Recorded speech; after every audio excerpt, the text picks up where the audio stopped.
To je zelo, zelo škodljivo. Poln kovinjeno. A tudi tu ne čist navadne kresničke? To ni.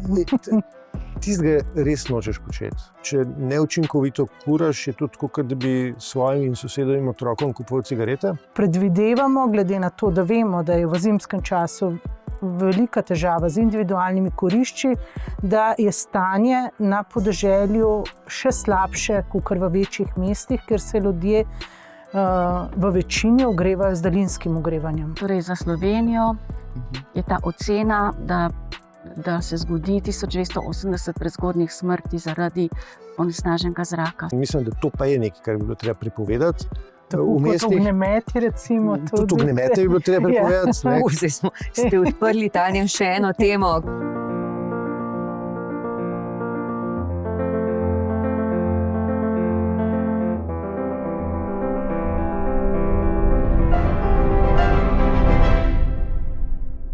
V novi epizodi podcasta Samo en planet se sprašujemo, kakšen zrak vdihavamo. Dobre kakovosti zraka ni. To ni pesimistična trditev, ampak dejstvo, pravi eden od naših gostov. Lahko sploh še govorimo o čistem zraku, ali pa je ta že povsod onesnažen do te mere, da usodno vpliva na zdravje človeka, živali in rastlin. Onesnaženost zraka je velik okoljski problem, ki od začetka industrializacije samo narašča. Kje in kdaj smo še posebej izpostavljeni? V katerih delih Slovenije je kakovost zraka najslabša? In kako ga bomo izboljšali? Odgovore bomo iskali z gosti, ki se z onesnaženostjo zraka vsak dan ukvarjajo pri svojem delu. Z nami so Tanja Koleša, vodja sektorja za kakovost zraka na ARSO, Majda Pohar, doktorica medicine z Nacionalnega inštituta za javno zdravje in profesor dr. Griša Močnik, vodja Centra za raziskave atmosfere na Univerzi v Novi Gorici. Lepo pozdravljeni vsi trije, hvala, ker ste se odzvali našemu vabilu. Pozdravljeni. Zdrav. Začela bi s to trditvijo oziroma izjavo, ko sem citirala vas, Griša, in sicer, da dobrega zraka ni, ne? In da to ni pesimistična trditev, ampak da tako pač je. Pa vendarle, da ne začnemo takoj čisto pesimistično, v zadnjih desetletjih so se nekatere stvari glede kakovosti zraka vendarle izboljšale. Imam prav ali je to samo moja pobožna želja? Ne, res je, da ko govorimo o onesnaženju okolja na splošno, zrak je en tak, nažalost, zelo dober primer tega, pač govorimo zmeraj o problemih, ki jih imamo in ki jih poskušamo rešiti. Ampak v resnici se lahko ujamemo v neke negativne zgodbe. Če pogledamo v bolj ali manj bližnjo preteklost, vidimo zgodbe o uspehu.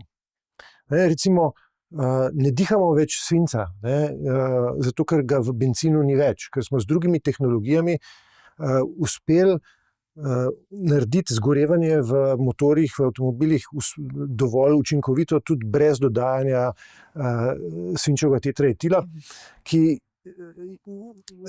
in to, da ne dihamo težkih kovin, je uspeh in je močno zmanjšal vpliv onesnaženega zraka na zdravje.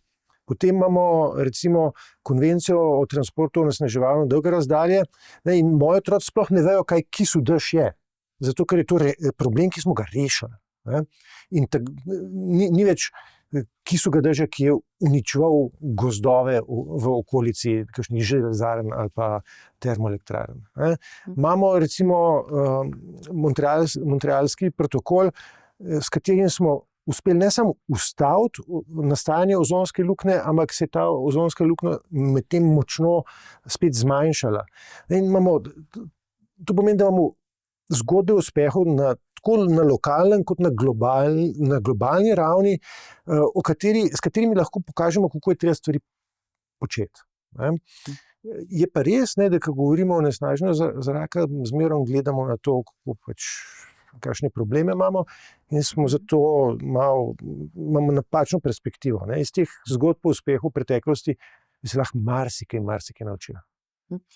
Tanja, ko danes merite kakovost zraka, kakšne vse stvari, snovi, delce, pa pline in tako naprej najdete v njem in kako se recimo te meritve razlikujejo od meritev pred 10 ali pa mogoče 20 leti, ko so jih merili vaši predhodniki. Skratka, kakšne so tukaj spremembe in kaj je tisto, kar še vedno vdihavamo, pa si ne bi želeli. Na merilnih mestih izvajamo meritve različnih onesnaževal v zunanjem zraku. Od delcev PM10, PM2,5, ozona, žveplovega dioksida, dušikovih oksidov, ogljikovega monoksida, benzena, nekatere kovine v zraku in pa benzoapiren. Če je bilo pred 20-30 leti žveplovega dioksida mnogo preveč, ga danes komaj še zmerimo. Na vseh merilnih mestih po Sloveniji. In to je pač, tako kot je že Griša rekel, neka zgodba o uspehu. Odžvepljevalne naprave, premog se ne kuri več v individualnih kuriščih. Imamo pa druge težave. V zimskem času se soočamo predvsem s prekomerno onesnaženostjo zraka z delci, PM10 in PM2,5. To so zelo majhni delci. PM10, ta desetka pomeni, da je premer tega delca 10 mikrometrov. Če si predstavljamo, je to 5-krat manj kot premer lasu. PM2,5 še manj. To so delci, ki pridejo iz prometa, pridejo iz kurjenja. Potem je pa v poletnem času imamo pa ozon. V Sloveniji je veliko težavo z prekomerno onesnaženostjo z ozonom.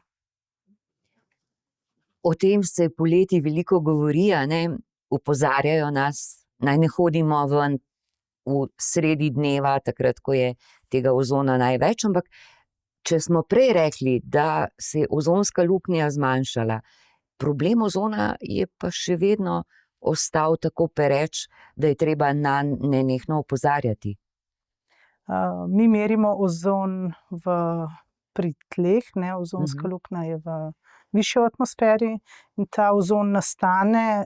Ozona ni direktnih izpustov ozona, ampak nastane z kompleksnimi kemijskimi reakcijami iz predhodnikov ozona, ki so večinoma dušikovi oksidi, ob sončnem sevanju.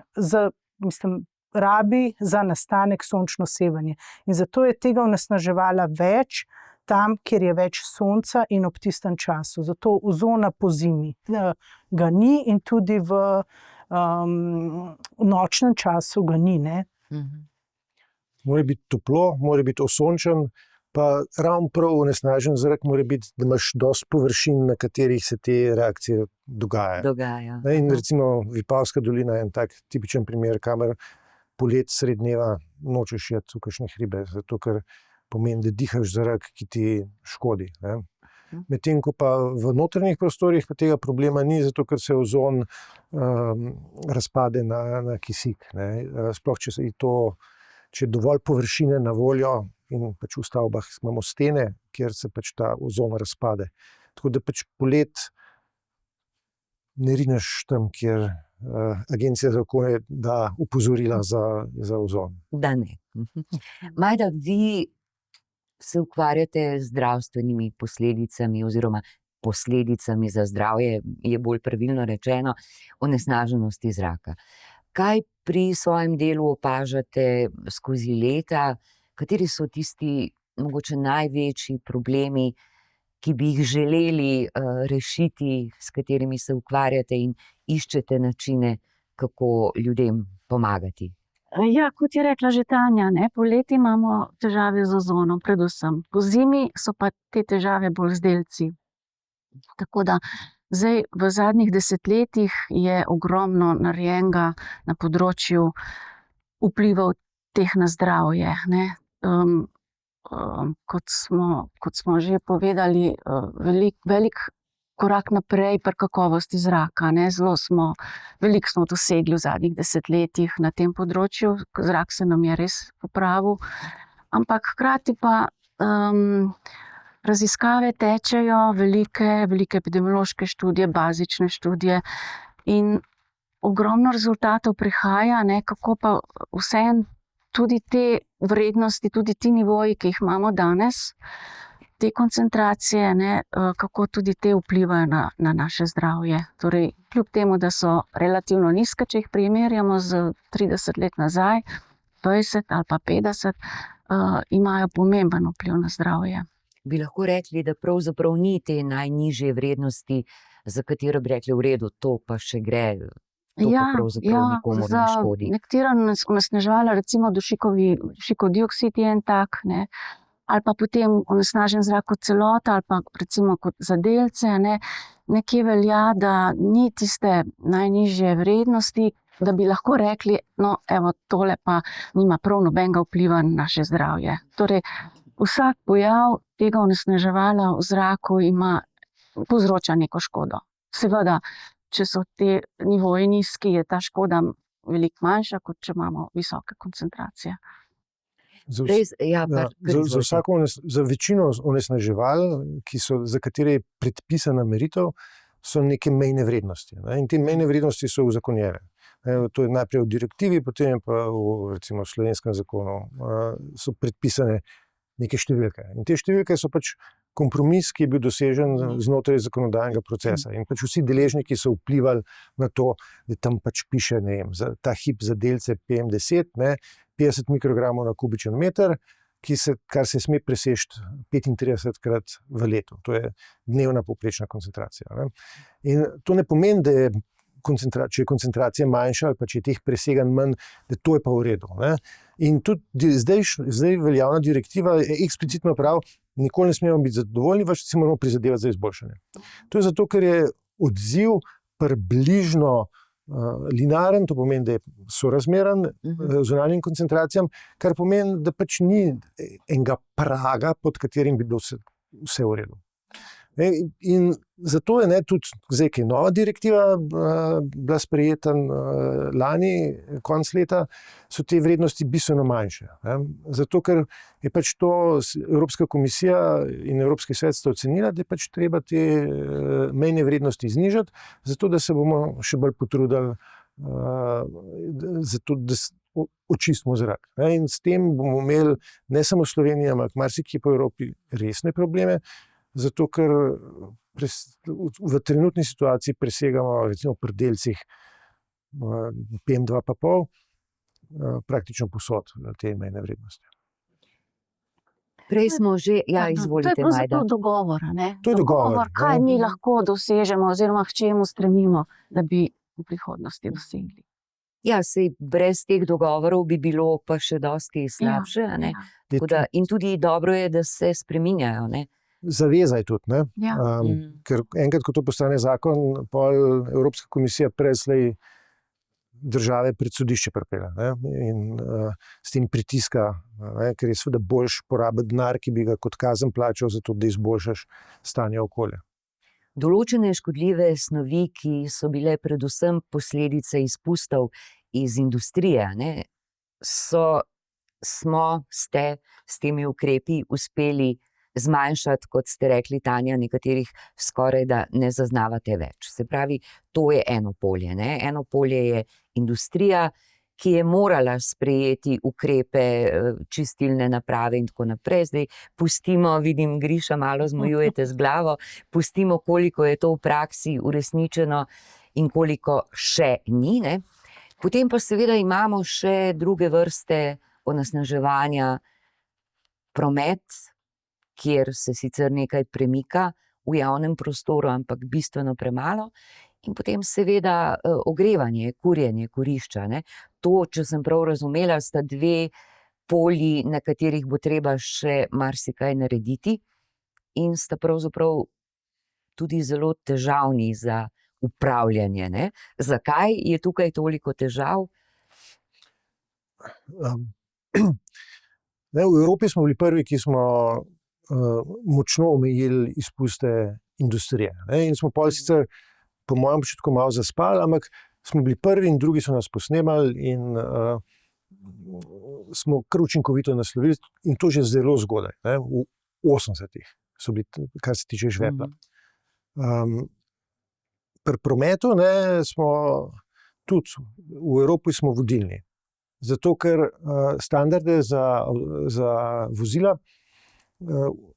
razen Američanov vsi v resnici kopirajo od nas. Ne? Tako v te velike družbe, kot je v Indiji ali pa na Kitajskem, imajo predpise, ki so v resnici enaki kot v Evropi.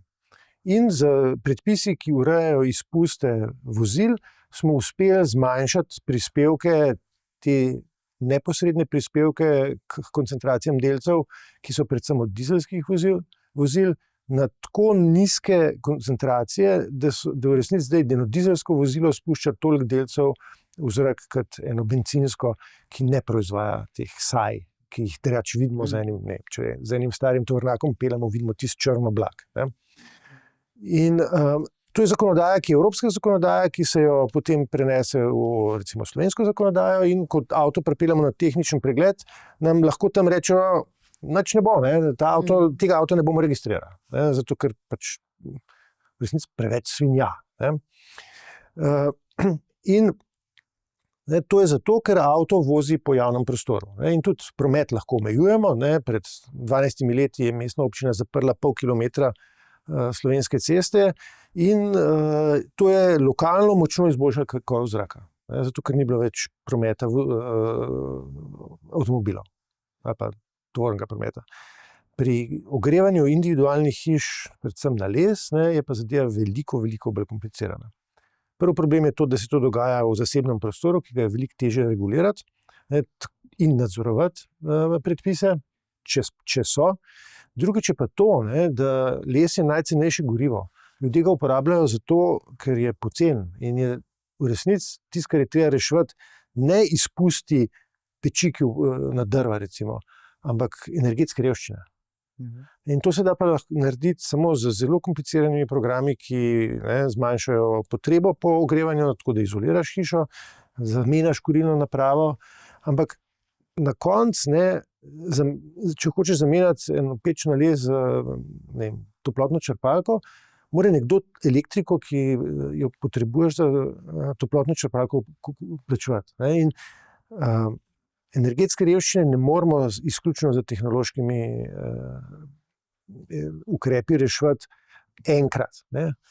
In če pričakujemo od gospodinjstev, da bodo zamenjali peč na les s toplotno črpalko, ki si je ne morejo privoščiti, bo treba subvencionirati ne samo nakup, inštalacijo toplotne črpalke, ampak tudi energijo, ki je za to potrebna. Ne? In bo treba subvencionirati elektriko.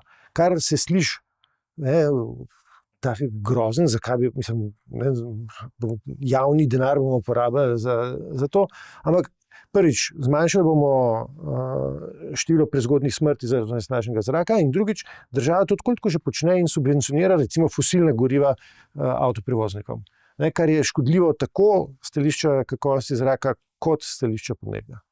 Tako da bi se dali iste mehanizme za kaj koristnega uporabljati. Zdaj ste omenili avtoprevoznike, a ne? Transport je pač ena od teh težav, saj jaz tako vidim, pa morda se kot laik motim, a ne? Ampak ko gledam te neskončne kolone tovornjakov, ki stojijo ali pa počasi vozijo po naših, pa tudi po drugih evropskih avtocestah, ne, se sprašujem, kako ni mogoče tega tovora prestaviti na železnico.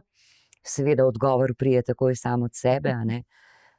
Železnice so zastarele, preprosto ne zmorejo, infrastruktura ne zmore takega prometa, ne.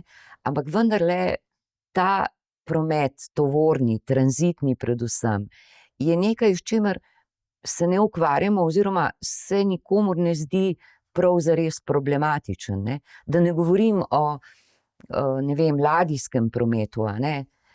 In tovornem, in letalskem prometu. Vse to, kar pač prevažamo, zato ker smo navajeni vsega dobrega, ker želimo dobrine iz vsega sveta imeti pri sebi in tudi, če jih ali jih rabimo ali pa ne, pravzaprav zelo, če seštejemo vse to, je to zelo velik odstotek onesnaženosti zraka, gledano planetarno. Ne. Ja, tudi. Kakšne, bom rekla, o čem vi razmišljate, kaj bi predlagali recimo odločevalcem, politikom, kako se lotiti teh težav?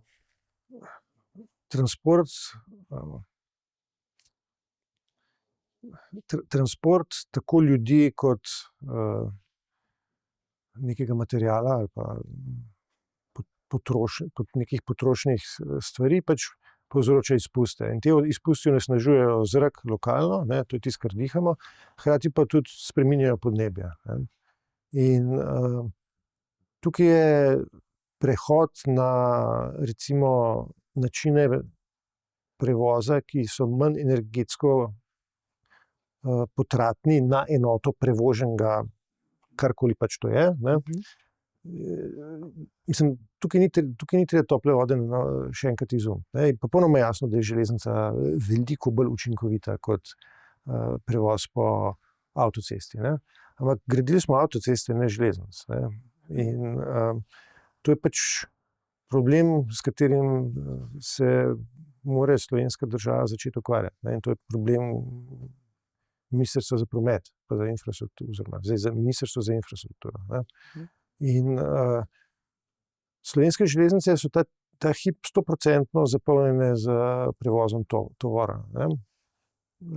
Več ne zmorejo. Več se ne da.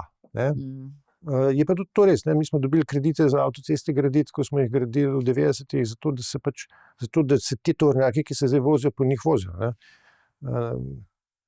Evropskih bank ni zanimalo, kako se bom jaz peljal v službo v Ajdovšo, ampak kako se bo tovornjak z proizvodom, avtomobili, ki jih naredijo na Slovaškem, zapeljal do Francije. Ja. In kako se pa peljete v nasprotno smer? V službo v Ajdovščino? Kakšne težave imate ob vsakodnevnem potovanju? Jaz se vozim z avtom, zato ker nažalost je edina druga alternativa avtobus, ki je možna. Drugih načinov javnega prevoza ni. In moj prijatelj se včasih zapelje domov s kolesom in rab za to 2,5 ure, kar je zelo impresivno. Je pa hitreje kot recimo z avtom, kadar je avtocesta popolnoma zabasana. In problem, ki ga imamo v Sloveniji, je to, da pač nimamo na voljo javnega prevoza, ki bi ga potrebovali. In ne na lokalnem nivoju, kjer problemi niso tako veliki, kot na regionalnem nivoju, kjer pa so resni problemi. V Ljubljano recimo pride vsak dan 145.000 avtov, v katerem je v povprečju 1,2 človeka. In še 100.000 avtov, ki se po mestu vozijo, ki jih Ljubljančani vozijo po mestu. In to je 250.000 avtov. To je skoraj tako, kot da bi se v tem centralnem delu, ne čisto v centru, ampak v centralnem delu mesta vsak prebivalec z avtom nekam peljal. Tukaj je pač očitno nekaj narobe. Tako na lokalnem, kot na regionalni ravni. In tukaj trčimo ob enega izmed problemov, kako reševati te probleme, sploh kar se tiče prometa, ampak v resnici tudi kar se tiče ogrevanja na drva, je to, da to so problemi, ki se jih ne da reševati samo lokalno. Pri prevozu je čisto zato, ker je to prevoz na regionalni ravni, na razdalje, ki so dovolj velike, da to ni znotraj ene občine. Medtem ko pri kurjenju je pa pač to, da pri številu občin, ki jih ima Slovenija, in pri velikosti nekaterih občin ne moramo pričakovati, da bodo občine reševale te probleme. Ker so premajhne, ker nimajo ljudi, ki bi o tem kaj vedeli. Občine, ki so se ukvarjale tako na veliko z onesnaženostjo zraka, se jih da na prste ene roke prešteti. In to ne pomeni, da so to samo velike občine, kot je recimo Ljubljana, ne? Ampak tudi občina Kanal ob Soči, ne? Kjer jih je pač zanimalo, koliko cementarna prispeva k onesnaženju zraka. Ampak, ne vem, mogoče jih je 6, ne? Druge so pa premajhne ali pa se sploh še niso začele ukvarjati s tem, zato ker to močno presega njihove zmožnosti. In tukaj je vloga države ključna. Ne? In tukaj je vloga ne samo agencije, ki pač meri, ne? Ampak ministrstva tista, kjer mora ministrstvo poseči in v resnici pomagati občinam, hkrati pa tudi generirati politike in skrbeti za to, da se izvajajo povsod. Majda, če se vrnemo zdaj malo še k zdravstveni plati onesnaženega zraka, vi ste delali in še delate številne raziskave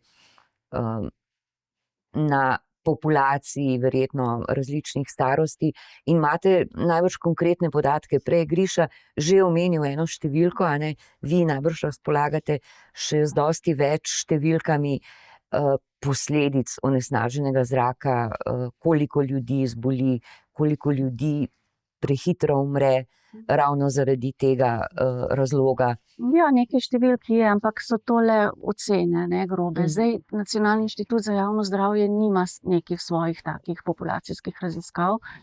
Ta številka je torej med 1200-1500 oziroma 1280, ne, je bila objava iz leta 2024 od Evropske agencije za okolje,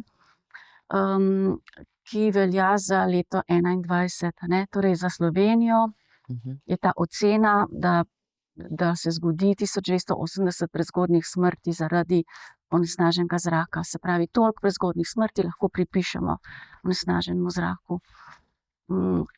Sej potem to še razčlenijo, ne, oziroma imamo podatek za prezgodnje smrti zaradi delcev, potem zaradi ozona, zaradi dušikovih oksidov, ampak delci so le en tak parameter, ki nekako pokažejo na zrak kot celoto, ne, tako da nekje bi to veljalo, ne, za Slovenijo, ta številka 1280 na leto. To je zelo velika številka. Ja, to je zelo velika številka, res. Kot posledica onesnaženosti zraka. Pa ni samo ta smrt, ne, pravzaprav ne smemo pozabiti tudi na bolezni, na slabšo kakovost življenja, potem na izgubljena leta kakovostnega življenja, ne, na strošek zdravljenja, ne, to je cel kup še. Veliko breme je tole, no, veliko breme. Tudi zelo kompleksna reč za raziskovanje in za iskanje rešitev, ne. Tanja, vi pač na podlagi vaših meritev pripravljate priporočila, obvestila za vse nas, za široko javnost, se pravi, kako ravnati, kdaj ostati znotraj hiše, kdaj moramo iti ven in tako. In me zanima, kako se ljudje odzivajo konkretno na ta vaša priporočila, vas kaj sprašujejo. Skratka, kakšno je to razpoloženje v širši javnosti, koliko se zavedamo, koliko se odzivamo na vse to in kako ravnamo, ne? Verjetno imate kaj izkušenj tudi na tem področju. Mi izdajemo opozorila glede na vrednosti, ki jih zmerimo, če so presežene, in to smo v dogovoru z NIJZ naredili neka priporočila, kaj takrat objavimo, kako naj ljudje ravnajo. Zelo veliko klicev imamo, večinoma bi še takrat, ko ne izdamo opozoril, že ljudje sprašujejo, kličejo, se nam zdi, da je onesnažen zrak, da nekaj vohajo, zakaj nič ne opozarjamo. Ne spomnim se, da bi kdaj nas kdo pozval, zakaj smo dali neko obvestilo, da mislijo, da je bolje. Je pa težava v tem, ker pač meritve so vsem točkovne. Mi meritve večinoma izvajamo tam, kjer je gostota prebivalstva največja, to se pravi večinoma v mestnih občinah, in nimamo pa podatkov za vsako vas, kraj, kaj se tam dogaja. Predvidevamo, glede na to, da vemo, da je v zimskem času velika težava z individualnimi kurišči, da je stanje na podeželju še slabše kot v večjih mestih, ker se ljudje v večini ogrevajo z daljinskim ogrevanjem. Ampak zdaj za vsako vas ali pa naselje pa težko izdati neko opozorilo. To je zdaj seveda v direktnem nasprotju s splošno razširjenim našim mnenjem, da je na deželi zrak čist, dober, tja gremo, da se nadihamo, pobegnemo ven iz urbanih središč, ki so močno onesnažena, ne samo zrak, tudi še druge reči, ne.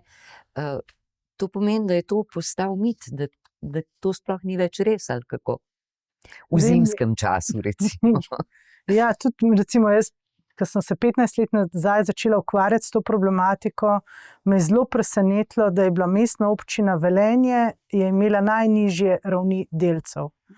Vsi smo pričakovali, jaz sem pričakovala, da tam bi zmerali največ, ne? Ampak verjetno tudi zaradi, ne vem, ker je bilo ugodno daljinsko ogrevanje, se tam ljudje niso ogrevali, tudi individualne hiše ne z individualnimi kurišči in je bilo izpustov manj.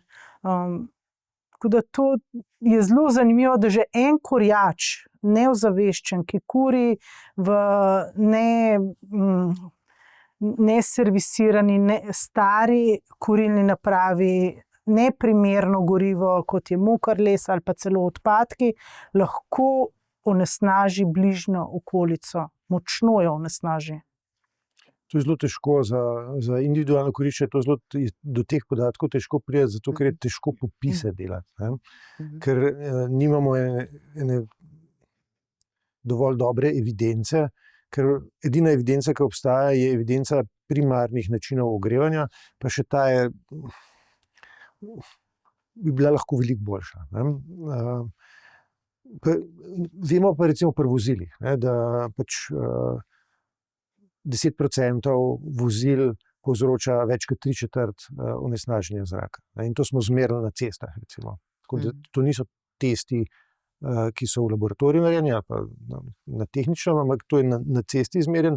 In tako čez palec ocenjujemo, da je enako z individualnimi kurišči, kjer lahko ne, če pogledamo vsa individualna kurišča na nekem področju in jih postavimo od najčistejšega do najbolj onesnaženega, imamo neko porazdelitev. Ne? In ta porazdelitev ima zelo dolg rep. In ta rep je zelo pomemben, zelo pomembno prispeva k vsem izpustom skupaj. Ne? Pa treba še to razumeti. Ne? Delci v zraku niso samo posledica saj, ki jih spusti nek vir, ne? Ki pridejo iz ene izpušne cevi ali pa iz dimnika. Ti viri onesnaženja izpuščajo v zrak tudi pline, organske pline, ki potem se v zraku oksidirajo in kondenzirajo in iz njih nastanejo delci. Temu se reče sekundarni organski aerosoli. In če gledamo delce, ki vsebujejo ogljik, po domače temu rečemo saje, je to tisti del, ki najbolj vpliva na zdravje. To so pokazali pred kratkim, pred parimi leti, z meritvami pa z modeliranjem skupaj, da so ti sekundarni organski delci, ki vsebujejo ogljik, najbolj vplivajo na zdravje, in od teh so te, ki nastajajo zaradi zgorevanja lesa, najpomembnejše.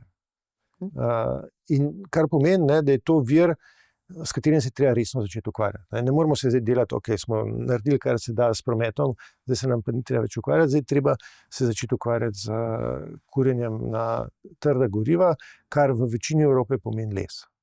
So sicer deli Češke pa Poljske, kjer še uporabljajo premog v individualnih kuriščih, ampak to tudi tam postaja precejšnja eksotika. Recimo v Krakovu so prepovedali premog kot gorivo v mestu.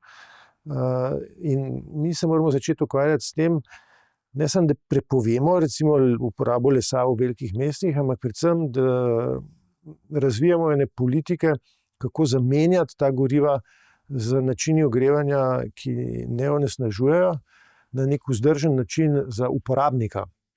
To ne pomeni nujno vzdržen način za državo, zato ker bojo sigurno pri tem subvencije igrale zelo pomembno vlogo. In mehanizme že imamo. Mi subvencioniramo zamenjave, ampak je treba tukaj narediti še par korakov naprej in biti veliko, veliko bolj ambiciozen. Ker strošek ene prezgodne smrti ni samo to, da nekdo v narekovajih umre pri 75, namesto pri 80. To je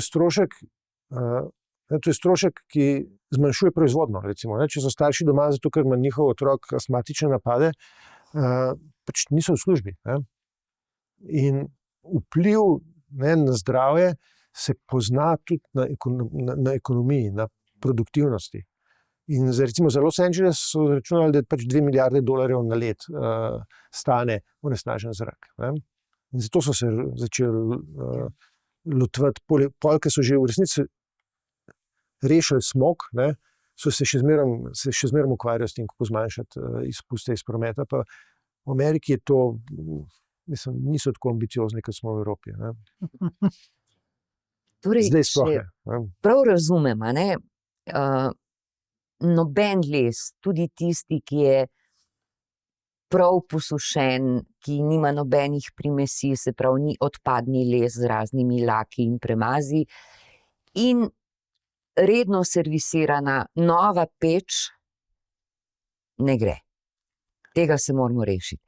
Sprašujem to zato, ker mislim, da zelo veliko ljudi temu nasprotuje, se temu upira in verjetno želijo imeti tehtne argumente, zakaj.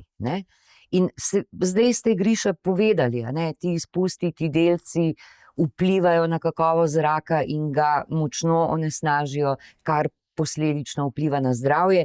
Vse to nam je zelo jasno, ampak vendarle bomo še vedno našli zelo velik del ljudi, ki bo temu oporekal.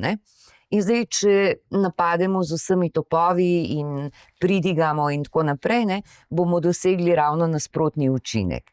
Tako da, kateri so ti načini, da bi lahko prešli na čistejše ogrevanje v veliki večini, da ne rečem kar vsi? Les je lep, se ga ne splača skuriti. In to ima zametke kulturne vojne. In to smo videli že. Zato to sprašujem.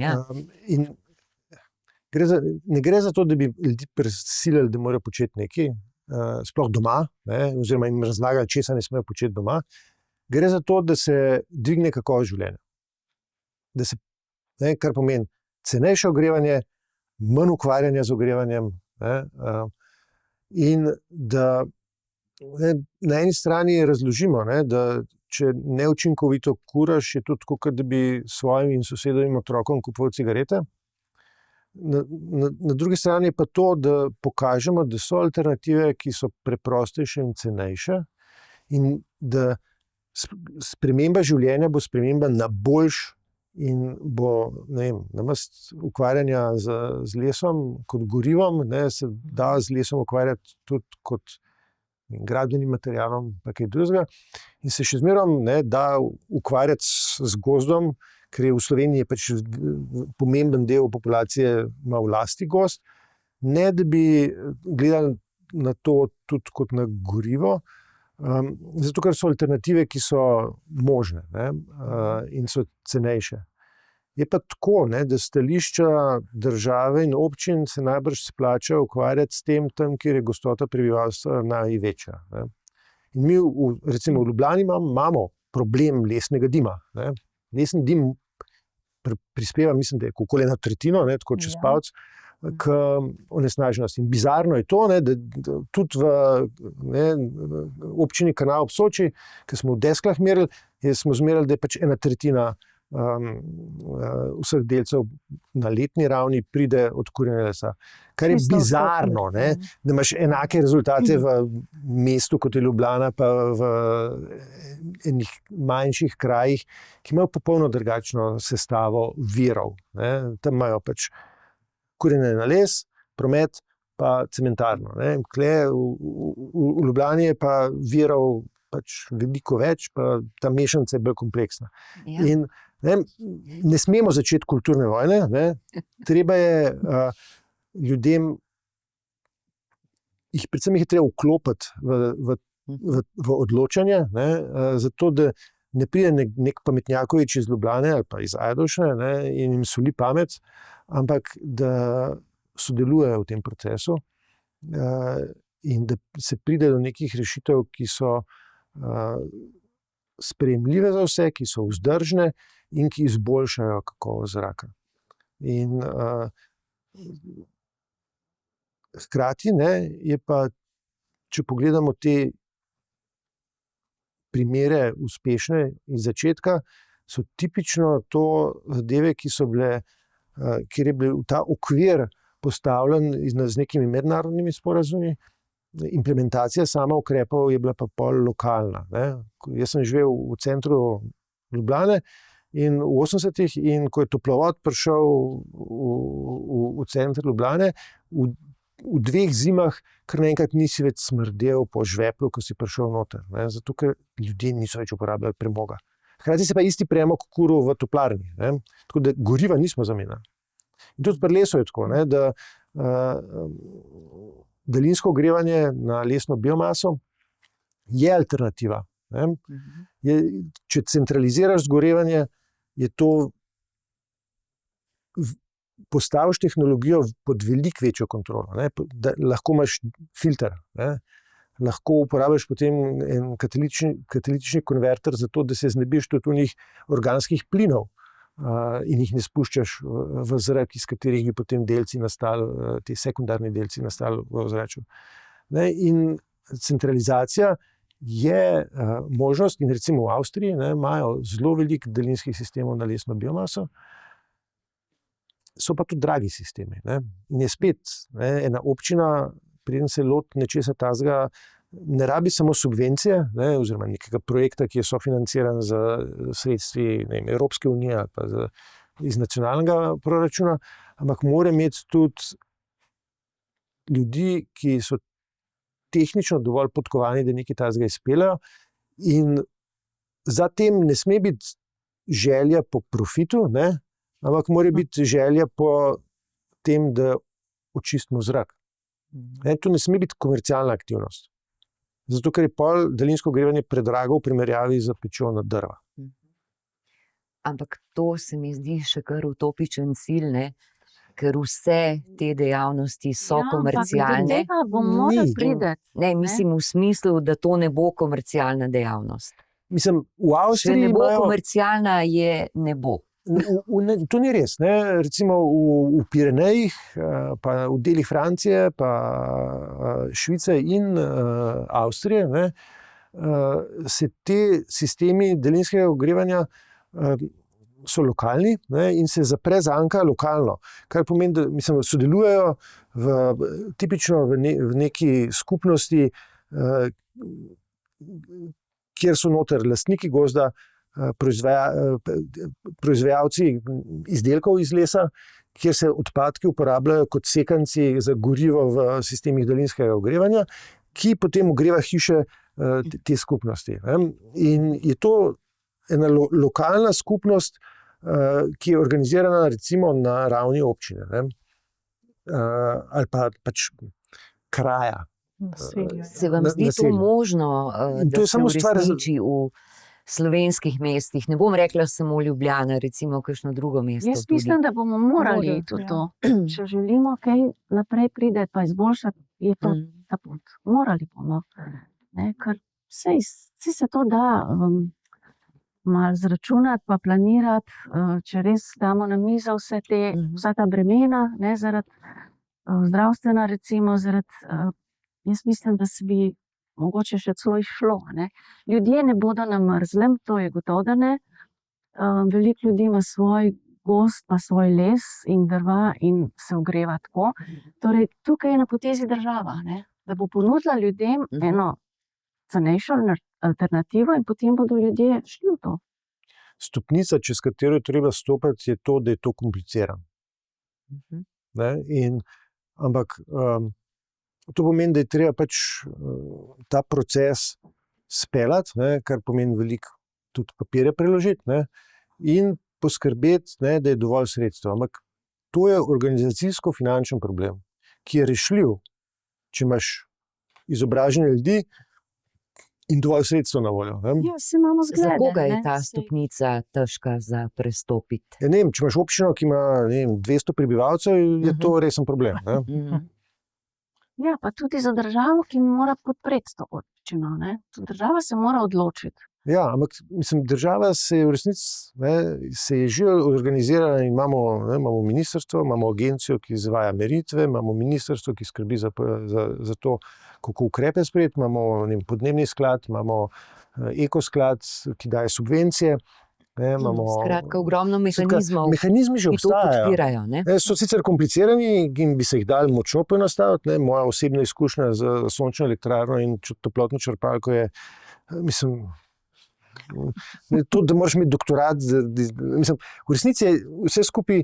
Se pravi, tudi vi, ki imate doktorat, ste imeli težave z birokracijo. Recimo, ko sem izpolnil ta spletni obrazec za subvencijo za toplotno črpalko, je bilo to zelo gladko. Ko sem pa poskusil svojo sončno elektrarno preklopiti na električno omrežje, je pa tako, da je ta del, ki je povezan s tem, da nekdo pride in kabel potegne, ta je bil pa bolj kompliciran. In tukaj bi se dal stvari poenostaviti, zato ker večina podjetij, ki je vpletenih, je tako državni lasti. In tukaj gre samo za politično voljo in pač odločevalce, ki so dovolj sitni, da izpeljejo tisto, kar so si zamislili. Je pa še vedno ta prehod s trdih goriv subvencioniran. Se pravi, lahko človek, ki se odloči, da gre v to, nekako računa na neko podporo, tudi finančno. Mehanizmi za to že obstajajo. Pri birokraciji ali kako? Mislim, kaj se vem, moje izkušnje s tem so tudi te, ko sem jaz bil v vlogi nekoga, ki je zamenjal plinsko peč za toplotno črpalko, so bile zelo v redu. Pač tam je nek spletni obrazec in v resnici račune, ki si jih dobil od izvajalca, tam spraviš gor, klikneš in se stvari bolj ali manj zgodijo same. In pol dobiš še mail, če hoče kaj drugega od tebe. Ali pa tudi ne. Tako da je pa stvari postanejo komplicirane, tudi zelo, ko postanejo ti sistemi malo večji. In tle je pač vloga države zelo, zelo pomembna. Zdaj, velikokrat smo omenili pomembnost vloge države, kar je seveda res, ampak mogoče si ljudje potem, kaj pa vem, težko pomagajo ali pa se ustavijo, ko se jim zdi nek proces preveč zapleten in rečem, bom jaz kar na drva kuril, ker se mi ne da s tem ukvarjati. Se pravi, na kak način bi mogoče vendarle lahko nagovorili vse nas, jaz sicer ne kurim na drva, Če nekdo ima drva, ga boš težko pripravil do tega, da bo toplotno črpalko začel uporabljati. Seveda ne. Jaz mislim, da ta ista drva je treba pač na daljinskem ogrevanju je treba ta les uporabljati. Pač v Avstriji imajo to zelo dobro. V Švici tudi. Pri nas pa ni nekega zaupanja v te sisteme.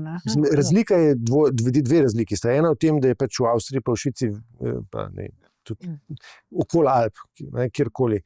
V zahodnji Evropi je pač veliko več denarja. Recimo, mi smo sodelovali v enem projektu v Franciji, kjer so 7 milijonov dali za menjavo peči v resnici v 3 krajih. Kar je veliko denarja.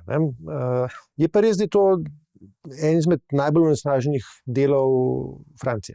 In so se pač odločili, da idemo narediti pilotni projekt, da vidimo, ali lahko izboljšamo. In se da pokazati, da pride do izboljšanja stanja, ko zamenjaš stare peči, s čemerkoli v resnici. Problem je v tem, da če eno peč na les zamenjaš drugo pečjo na les, si trenutno izboljšal stanje, ampak čez 10 let boš pa najbrž na istem. In zato so te politike morajo biti dolgoročne. In ravno pri menjavi načina ogrevanja v Sloveniji imamo svetovalno službo. Lahko pač parkrat na teden, mislim, v resnici pokličeš, se zmeniš za sestank in je tam nekdo, ki o tem ve vse, ne, in ti pomaga. Ne, in imaš zastonj svetovalca, ki ti pomaga se organizirati in ki ti pove tako nekaj o tehnologijah, kot o mehanizmih, ki so na voljo, mislim, ne, ki moraš klikniti za to, da dobiš subvencijo. In to je že na voljo. Ne. Je pa res, da je organiziran na neoptimalen način. Tanja, prej ste omenili nezaupanje. Zdaj, kaj pomeni to nezaupanje oziroma kako bi ga lahko odpravili? Je to nezaupanje v nove tehnologije? Ker, kot je omenil Griša, seveda en element je energetska revščina. Ne morejo si vsi privoščiti novih tehnologij, ki so vendarle precej dražje od, ne vem, navadne peči na drva. Ampak na čem, kako vi vidite, ste razmišljali, raziskovali, zakaj prihaja do tega nezaupanja? Da ta prehod ni številčnejši, da ne teče hitreje. Mislim, podatki, ki so v Sloveniji, ima ogromna količina ljudi, en zelo velik procent, ki ga zelo sicer ne vem, ima v lasti svoj gozd, ne, to se pravi, ima svoj vir. Zakaj bi potem šli, ne, če ima zastonj v bistvu to gorivo, šli na nekaj, kar se bo lahko v prihodnosti izkazalo za bistveno dražje. Ne. Ja. Zato jaz mislim, da bi rabili nek pilotni projekt v neki, ne vem, manjšem naselju, kjer bi jih priklopili, tako kot je bilo, recimo to si že rekel tle v Franciji, kjer bi probali iti na daljinsko ogrevanje na sekance ali drva ali kakorkoli in dokazati, kaj se zgodi za kakovostjo zraka. Ne. Pa mogoče kdo od vas ve, je kakšen vsaj v zasnovi tak projekt? Ne, so tudi že izvedeni. Na Vranskem recimo imajo daljinsko ogrevanje. Na sekance. Mislim, da je na sekance, ja. Ampak mislim, glavni problem tega je predvsem cena. Ne.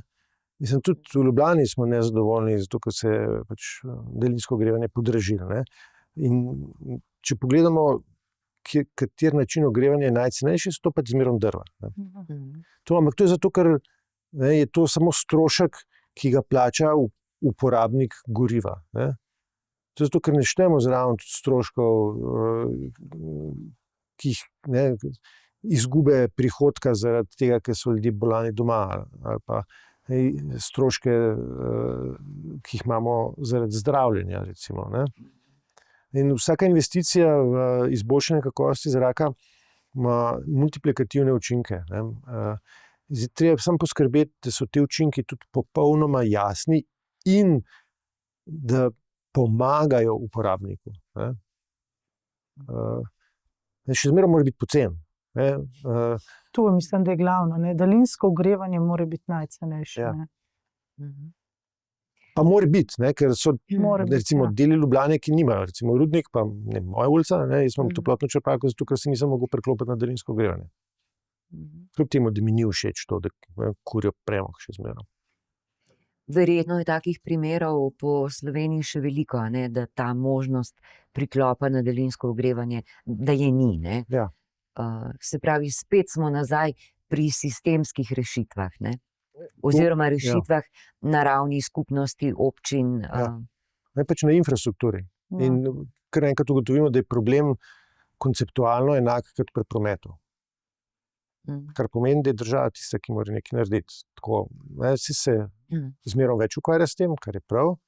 In tudi so področja, na katerih je zelo uspešna, ne, recimo na podnebju, ne, so deli Slovenije, kjer je država tako uspešna, da se ne da več preklopiti sončne elektrarne v sistem, ne, zato ker pač sistem ne zmože.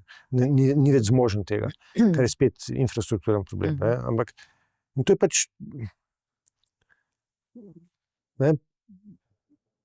delno problem tega, da smo tehnološko zaspali, ne, delno smo pa tudi štartali za tistimi, ne, s katerimi se hočemo primerjati.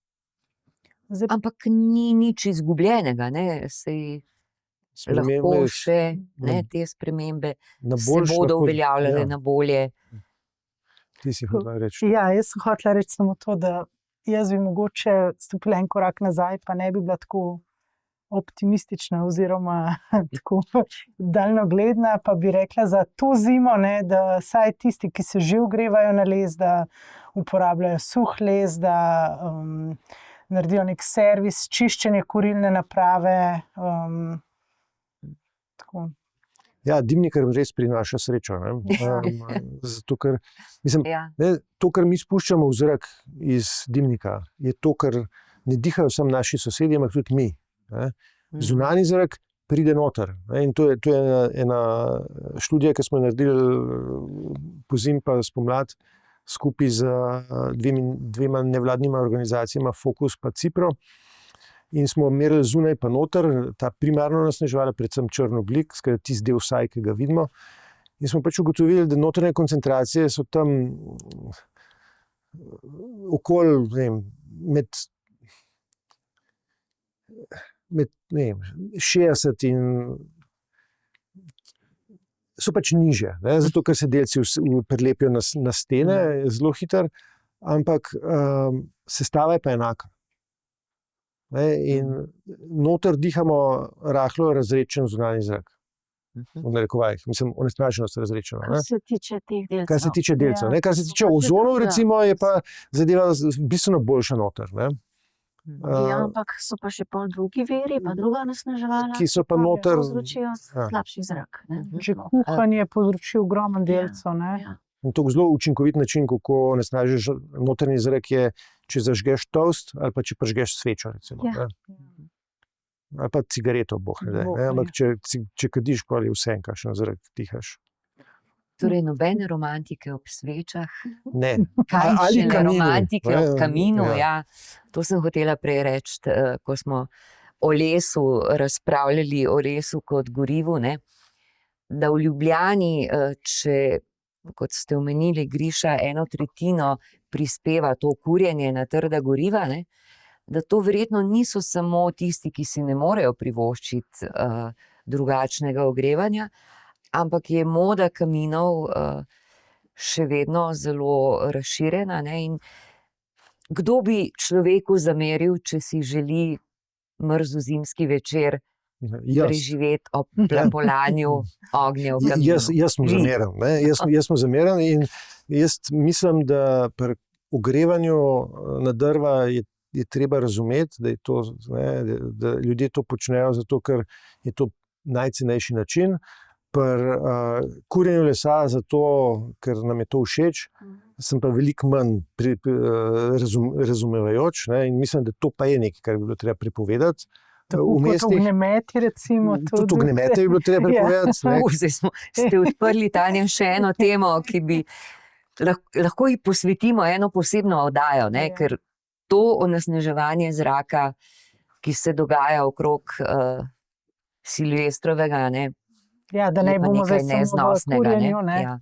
Ampak so tudi In to drugi viri, na zasebni ravni, ne.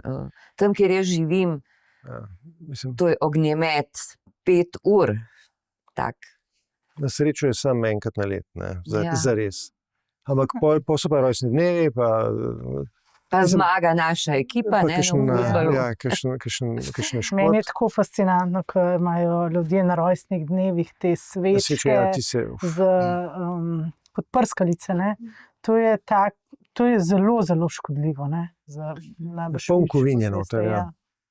A tudi ne čist navadne kresničke? To ni. Tistega res nočeš početi. Ker kovine, ki jih vdihnemo, ne prispevajo veliko k masi delcev, prispevajo pa veliko k temu, koliko delci škodujejo našemu zdravju. Kovine so majhen prispevek k masi, pa zelo, zelo škodijo zdravju. Majda, se strinjate? Ja, seveda. Oksidativni potencial, ne? To si imel v mislih najbrž. Torej, ni samo pomembna koncentracija delcev, ne, ki v zraku dihamo, ampak tudi ta potencial, koliko škode naredi na naši sluznici, je tudi pomemben. In zdaj, če imamo primesi na delcih, kot so ti elementi strupeni, kovine različne, ne, je ta potencial dosti večji. Zato so tudi pri prometu, zdaj, ki prehajamo k zmerom bolj električnim vozilom, tudi izpusti vozil, ki niso povezani z gorevanjem goriv, ampak z recimo obrabo motorja ali pa z obrabo zavor so zelo pomembni. Zavorje nasploh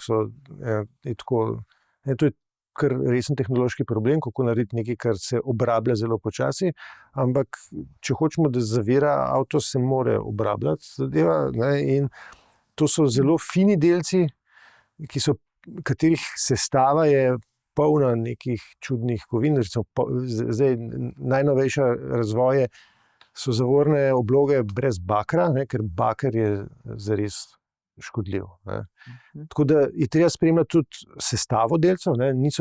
Če gledamo samo koncentracijo delcev PM10, je to zelo površen pogled. In zato Agencija za okolje izvaja kemijsko analizo, tako tistih predpisanih parametrov, kot pol še kakšnih drugih, ki nam pa pomagajo recimo določiti vire onesnaženja zraka.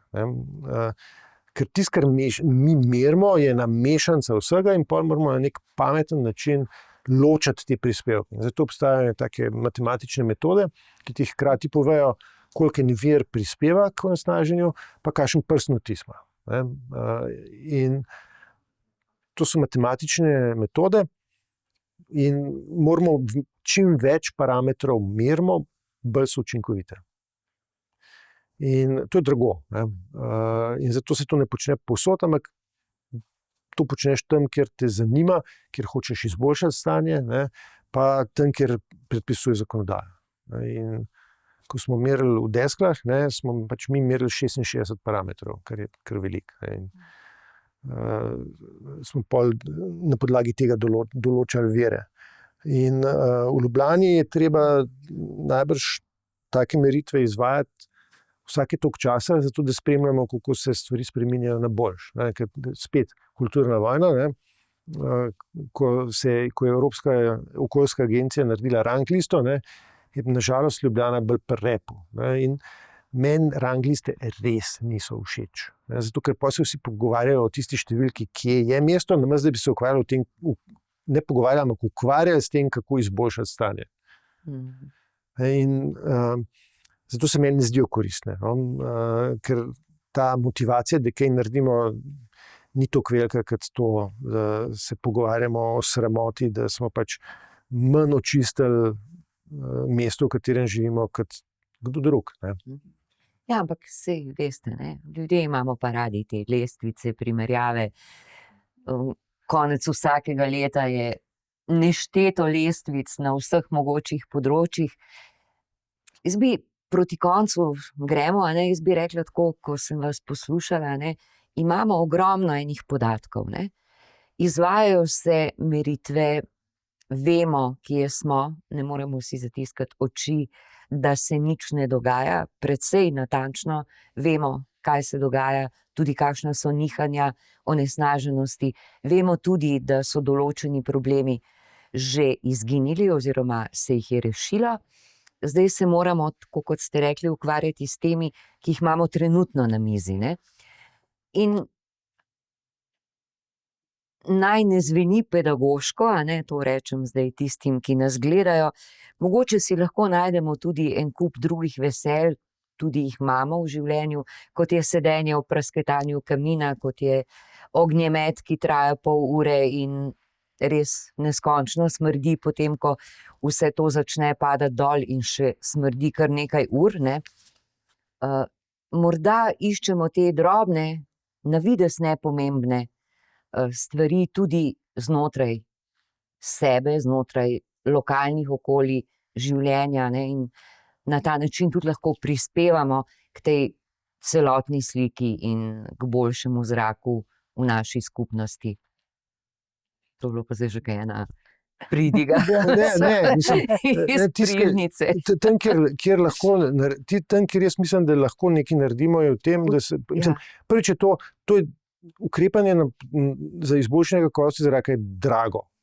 In nehati moramo reševati neke partikularne probleme in se moramo lotiti tega tako, da imamo neke nacionalne politike, da imamo načine, kako jih izvajati na lokalni ravni in da so te projekti dovolj veliki, da spodbujajo sodelovanje vseh deležnikov. Tako agencija za okolje, ki izvaja monitoring, recimo univerze, tako kot je naša, ki lahko temu monitoringu, ki je predpisan zakonodajo, dodajo neke merilne metode, neka znanja, s katerimi lahko veliko več potegnemo potem iz teh podatkov. Da imamo pol tam zraven občino, ki mora nekaj narediti, da imamo ministrstvo ali pa neko agencijo, ki poskrbi za financiranje teh projektov.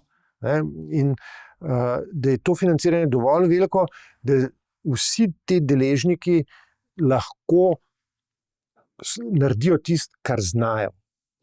In da imamo epidemiologe, da imamo fizike, ki merijo ene stvari, da imamo kemike, ki merijo druge stvari, da imamo energetike, ki pač načrtujejo recimo nek sistem daljinskega ogrevanja na lesno biomaso. Da imamo tam pač eno gradbeno podjetje, ki skoplje jarke. In da implementiramo take pilotne projekte, s katerimi pokažemo izboljšanje. Se vam zdi, da je tega sodelovanja, interdisciplinarnosti med različnimi strokami še premalo? Ja. Ja. Lahko bi ga bilo veliko, veliko več. Kaj pa sodelovanje ljudi v skupnostih? Zdaj s prepovedmi in s kaznovanjem se ponavadi ne doseže zelo veliko, ne? Več se doseže z vzpodbudami. Ja, pa s tem, da se ljudi informira, ne, o stanju, pa o posledicah, ki jih prinaša to stanje. Ljudje morajo poznati te informacije. Veliko je znanega že o tem, veliko rezultatov imamo, tako da ljudje morajo se seznaniti s tem in bo lažje. In teh informacij ni težko najti, ne? Najdemo jih na Arso, najdemo jih pri vas in z njimi si lahko tudi pomagamo. Ja, pa meritve niso rešitev problema. Meritve pokažejo stanje, potem pa rabimo neke ukrepe in to, da bomo izboljšali kakovost zraka. Z meritvami izmerimo učinkovitost ukrepov, in pa imamo številko. In veliko lažje se pogovarjati o številkah kot blodic o nečem, kar ne veš, neoprijemljivem. To je lepota meritev, ampak pa je pa treba sprejeti ukrepe, na podlagi nekih modelov, ki so bolj ali manj kompleksni, te ukrepe izpeljati in potem ponoviti meritve, da zmeriš učinkovitost ukrepov. In zato so meritve pomembne, zato je to, kar agencija počne, tako zelo pomembno. In recimo, spet, da se vrnem k tem meritvam, ki smo jih v Desklah naredili, tukaj je bilo sodelovanje med univerzo in agencijo zgledno. Boljš ne bi mogli biti. Jaz vam želim vse boljše in boljše meritve, s katerimi bomo vsi zadovoljni. Seveda, meritve so meritve, ne? Kako bomo pa kakovost zraka izboljšali, je pa na vseh nas. Najlepša hvala, ker ste bili gostje podcasta Samo en planet in veliko uspeha pri vašem delu vam želim. Hvala. Hvala tudi vam.